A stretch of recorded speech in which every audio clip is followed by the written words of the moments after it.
I'm Anjanette Levy. Thanks so much for visiting my channel. If you would do me a big favor, please hit that thumbs up, the like button, and subscribe and smash that bell for notifications. I have an update for you on Bryan Kohberger, the man who is serving 4 consecutive life sentences for the murders of Maddie Mogen, Kaylee Gonsalves, Xana Kernodle, and Ethan Chapin. He is in J Block in the Idaho Department of Corrections. The case is horrific, and frankly, we're probably going to just start referring to him as BK because he likes seeing himself on the news. I told you recently about how he was complaining about the conditions in the prison in J Block. Well, guess what? I put in a records request last week with the Idaho Department of Corrections, and I got a response. And they sent me Bryan Kohberger's handwritten notes. They're a lot of times called kites in the prison system. And these detail what he is complaining about. And some of them are a little absurd because he's complaining about things almost like he's in a hotel. Prison is not a hotel, particularly when you're serving 4 life sentences for killing kids. So let's take a look at some of these complaints. I'll put one of them up on your screen. So it appears the first complaint came in on 7/30. That's July 30th of this year. And Bryan Kohberger filed what's called a grievance. And a lot of times these are called kites. That's like the informal language. And the handwriting is really hard to read. We've heard in court before that Bryan Kohberger had like really messy handwriting, hard time as a kid with handwriting. It seems like he may still have some issues with handwriting. A lot of people have bad handwriting. But he was complaining kind of like this is like a hotel about not getting his food. It says, I did not receive my lunch on 7/30/2025, despite something. Although I understand that the tier became hectic, it was never communicated to me that I would be unable to receive a new bag in the next shift. I was not aware of this either. I wish to access this as I have a right to this meal. Thank you. So he's like, look, you didn't bring my lunch. I want my lunch. I have a right to my food. I want you to bring me my lunch right now. So we don't know how that got resolved, but they have to display in this grievance how they've tried to resolve this before filing a grievance.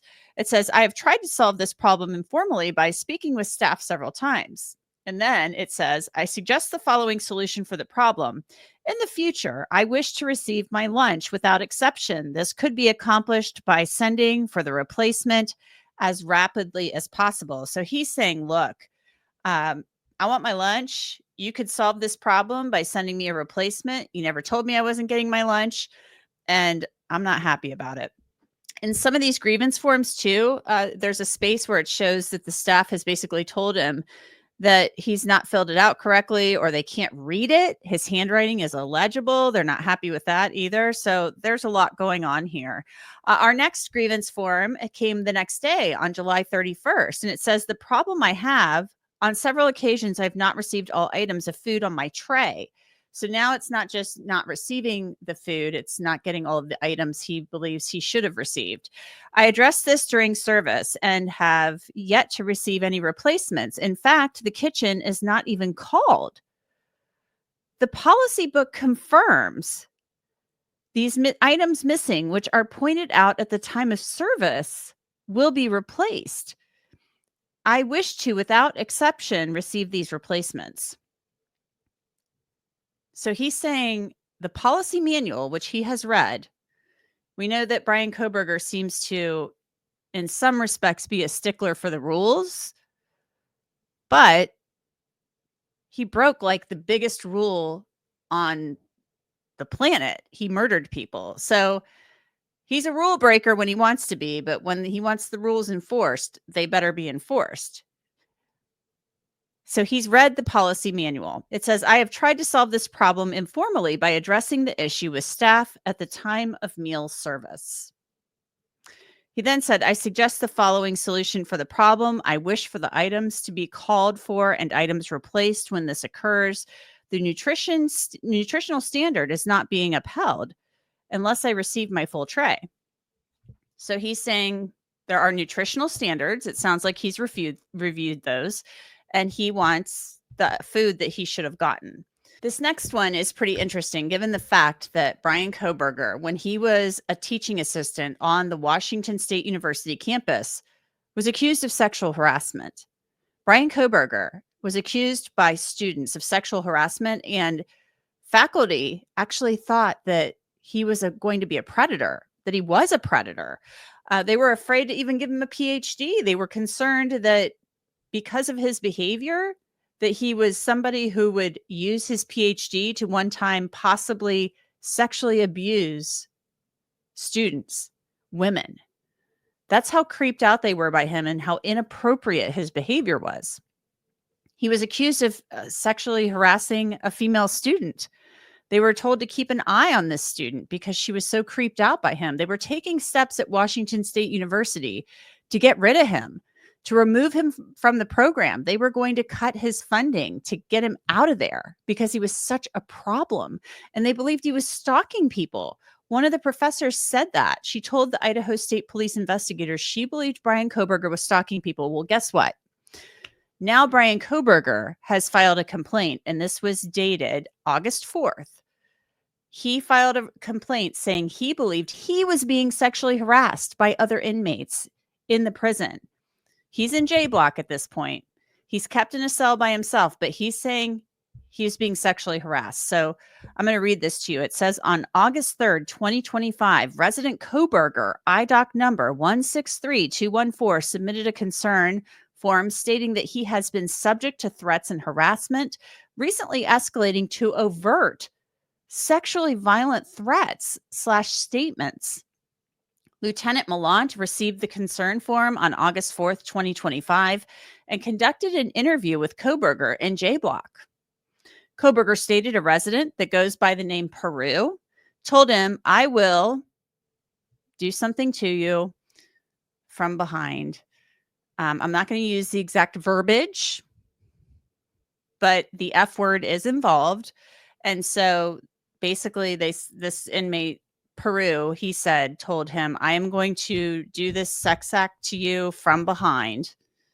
And you can kind of imagine what that said. Kohberger also stated an unknown resident from the tier 1 of J Block said the only ass we will be eating is Kohberger's. Kohberger stated that Officer Signoria was present for the comment made by Peru. Due to Officer Signoria being on B nights, an interview could not be conducted to attempt to corroborate this allegation. On August 7th, 2025, Officer Signoria submitted an information report outlining his involvement in the alleged incident. Officer Signoria recalls vulgar language being used and directed toward Kohberger, but could not identify who said what. Larry, I have to know, what do you think of Bryan Kohberger's complaints of sexual harassment and not getting his food? Well, sexual harassment, it's not like somebody's nailing him in there. They're hazing him. They're shouting things at him. They're getting into his head. This happens in every prison, especially when there's people sitting inside the special housing unit, the SHU, solitary, call it what it is. These people are already doing forever. They got nothing else fucking to do with their time. So they're messing with Kohberger. True sexual harassment would be if somebody really got to him and somebody really, really did something to him. This is just, I don't know, what did Trump call it? Locker room talk? This is all bullshit. He's bitching, whining, moaning, and complaining about something that has no real bearing. I mean, in the free world, let's say, Angie, let's say you work in the media. You go down to the studio and someone said to you, one of the executives or one of the other hosts or something, the things that Kohberger is being told, that would be sexual harassment. That would, no question about it. But in a prison setting where inmates are locked down in their cells and they can't get to each other, this is not an employment situation. He doesn't have those kind of rights to not be harassed, not be hazed. If they got to him, it'd truly be harassment. This is just bullshit. It's just another way for him to bitch, moan, and complain about his custody, his incarceration, and essentially how the prison is set up. It's not his terms. There's a word I'm looking, the conditions. This is just another attempt for him to bitch, whine, and moan about the conditions of his confinement. Too bad, Kohberger. You got what you got. So Bryan Kohberger, it sounds like, is afraid of and being sexually assaulted in prison. This is a guy who on the Washington State University campus for his PhD was studying sexual burglary, and he was obsessed with serial killers. Now, nobody should be sexually assaulted, nobody ever. But now he's in fear of being sexually assaulted, and he says he's being sexually harassed at the prison by other inmates. Before Bryan Kohberger was moved into J Block, he had filed other complaints about not being able to access the payment system. It's called JPay, and he wasn't able to access it and order things from the commissary. He wants to order snacks and stuff like that. They can order additional food, snacks, but they have to pay for it. It's not just like the prison meal that they give you, whether it's the lunch, the dinner, breakfast, etc.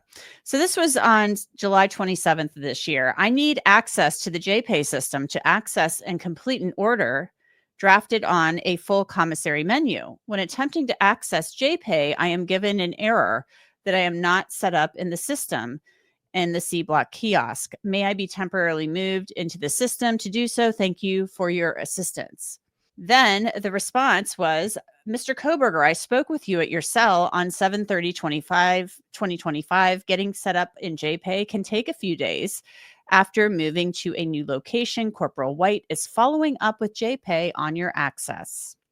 Later, Bryan Kohberger says, as I continue the SPI phase, I wish to discuss if I may be transferred to another administrative segregation setting, such as B Block, not engaging in any of the recent flooding or striking, as well as being subject to minute-by-minute verbal threats and harassment. And this is kind of hard to read, but he says, as well as being subject to minute-by-minute verbal threats and harassment on that and other bases, 2 of J Block is an environment that I wish to be transferred from if possible. I request transfer to B Block immediately. I wish to speak with you soon. So he's asking for a transfer. This is what we kind of talked about recently, where he said he was being threatened and, people were yelling at him through the vents and harassing him, and he's made complaints. Well, these are the complaints. They then responded, Mr. Kohberger, on any tier at IMSI, there are sometimes disruptions to operations, such as residents flooding. And apparently that's something they do with the toilets.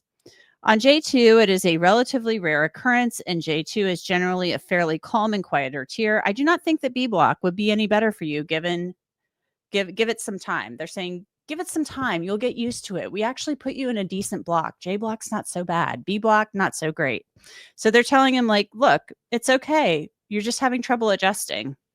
So then on August 12th, apparently Bryan Kohberger requests a hearing, and he has a placement hearing. And they go through a lot of these things, evidence they rely upon to put him in administrative segregation, which he was being separated from everybody anyways in his own cell, and he's escorted by himself whenever he goes anywhere. It says the evidence relied upon on the hearing was attitude toward authority, classification, disciplinary record, disruptive group involvement, documented behavior in past, and willingness and ability to live with other residents. They said that resident Kohberger is being referred to administrative segregation for the protection of staff and residents, as well as for his protection.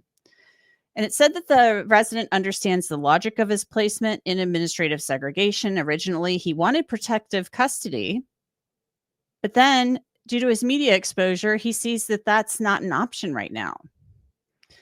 He believes any harassment he's received from other residents will die down once the media coverage slows. He's hopeful he can one day have recreation time with others and live with others like him. So he wants to be around other inmates, it sounds like. Just like another high-profile resident on J2 does. He wants to work and be productive eventually while he's incarcerated for the rest of his life. And he's requested that he have rec time alone and be escorted alone. So he's scared. He's afraid. Reasons for the recommendation: Kohberger's safety and being a high-profile sensitive case. And they're worried about keeping everybody else safe and secure. That's another reason they're putting him in administrative segregation. So this happened on August 12th. just recently that he had this hearing. So Bryan Kohberger, not happy where he is in the Idaho Maximum Security Institution. He wants to be moved to a different block. They've told him that's not happening. And he is fearful because he is being, in his words, being harassed and sexually harassed by inmates who are saying these things to him. I'm sure they are just laying down the law, saying nasty things. There are no angels in J Block. Let me tell you that. They've all done horrible things. But what Bryan Kohberger did is beyond the pale. Breaking into a house full of sleeping college students and doing what he has now admitted to doing is horrific. And those families of those kids, Maddie, Kaylee, Xana, and Ethan, are living with that every day of their lives. So Bryan Kohberger, again, not happy with his conditions in J Block, complaining about the food, but guess what? He's here to do that. He's alive. So please let me know what you think of this video in the comments. Give me a thumbs up, hit that subscribe button, and I'll keep you posted on any new developments. Also, let me know what other cases you'd like to hear about, because we're going to be covering other cases. I'm Anjanette Levy, and I will see you again sometime very, very soon. Stay tuned.